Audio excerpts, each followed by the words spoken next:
Hey, so I'm back again talking about a game I think more people should try, as it's one that I played a lot in elementary and middle school and had a lot of fun with. It's honestly one of the early games I played that got me so interested in sci-fi as a whole due to the game's aesthetic.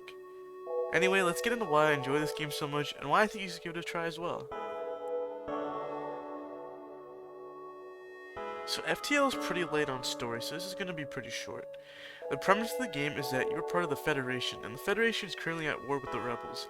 The Rebels are hinted to be human supremacists, which is why they are at war with the Federation. The war is not going in the Federation's favor. Only one Federation base still stands, which is called the Last Stand. The mission of you and your crew is to head to the Last Stand in Sector 8 with vital intel that could win the war for the Federation. That intel being that without the Rebel flagship, the rebellion will crumble due to it being led by its orders. Your goal upon reaching the Last Stand is then to destroy the Rebel flagship at all costs. That's pretty much it. There's a lot of flavor text about the races and past conflicts like the Federation Mantis War that was fought before the current conflict, but it doesn't truly influence the main story. The game is a procedurally generated roguelike real-time strategy game where you fly a spaceship through different sectors while the Rebel fleet chases you as you go. Managing your ship systems with how you use your power as well, keeping everything up and running during the fights makes the game really fun to play. You choose a ship at the beginning, you unlock different ships as you play by doing certain challenges, and these ships change how the game plays quite a lot from the starting one. Each ship also starts with a different crew composed of varying races of aliens and humans. Each of these races has a different traits such as NG fixing broken systems faster, and Mantis doing more damage in hand-to-hand combat. In battle, it's not uncommon for people to depower essential systems like oxygen to power a weapon for a little longer, for example. Managing your crew's actions is important as well.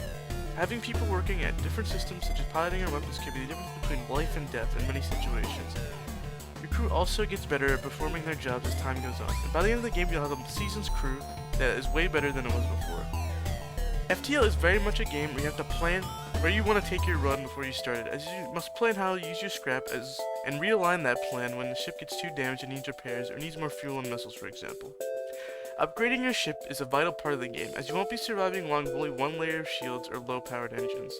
You can also purchase additional systems from the shops like cloaking and drone control, which give access to new abilities for your ship, some of which I feel are necessary to win if you're newer to the game. As you jump across the sector, you'll sometimes be greeted with random events, and you'll be given several different options where a variety of things can happen, some good and some bad. Some weapons, crew members, and ship systems also have unique interactions with these events in the form of blue options, which often give better outcomes than normal options. An infamous random event is when giant alien spiders invade a space station, in which you are given two options, one being to try to help the people on the station, and the other being just to leave.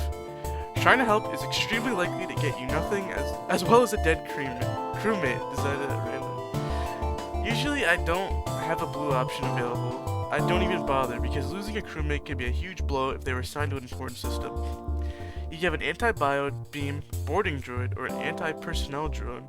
You could do this event with no chance of losing any crew. FTL is a difficult and unforgiving game on normal and hard modes. You aren't going to be receiving a lot of scrap, and other resources without the proper augments like the scrap recovery gun, which nets you 10% more scrap per scrap giving event. I've played the game for about 65 hours in total, and I've never once beaten the flagship at the end. I've gotten close before, but FTL is the type of game where it throws bullshit at you and you have to play around it or anticipate it as well. The OST for FTL is so fucking good, and that's the only thing I could say about it, I guess, is that it's good, and one of the best things about it is how dynamic it is. There are explore and battle variants for themes for each sector, and they switch seamlessly between them to suit what you're doing, and it's so cool. There's a lot of good tracks that get stuck in my head often, my favorite being Cosmos Battle, which has a nice drop at the end, while also feeling intense, as it is a battle theme after all. The Last Stand is also a really good track that plays over everything in Sector 8, and it fits the feeling of fighting an uphill battle against the flagship really well. Overall, the music of FTL is pretty damn good, so hats off to you, Ben Purty, the composer of all the music at FTL. You really outdid yourself. I have a lot of fond memories of playing this game long into the night, trying to beat it, but never doing it. I revisit this game a lot, and despite having a low playtime for the time that I've had it, I also used to play the mobile version of the game often, so that probably contributes to how low the playtime is as well now that I think about it.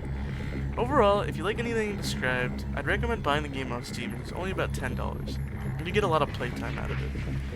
Anyway, if you liked the video, please like, comment, and sub to the channel if you want to see more out of me. See ya!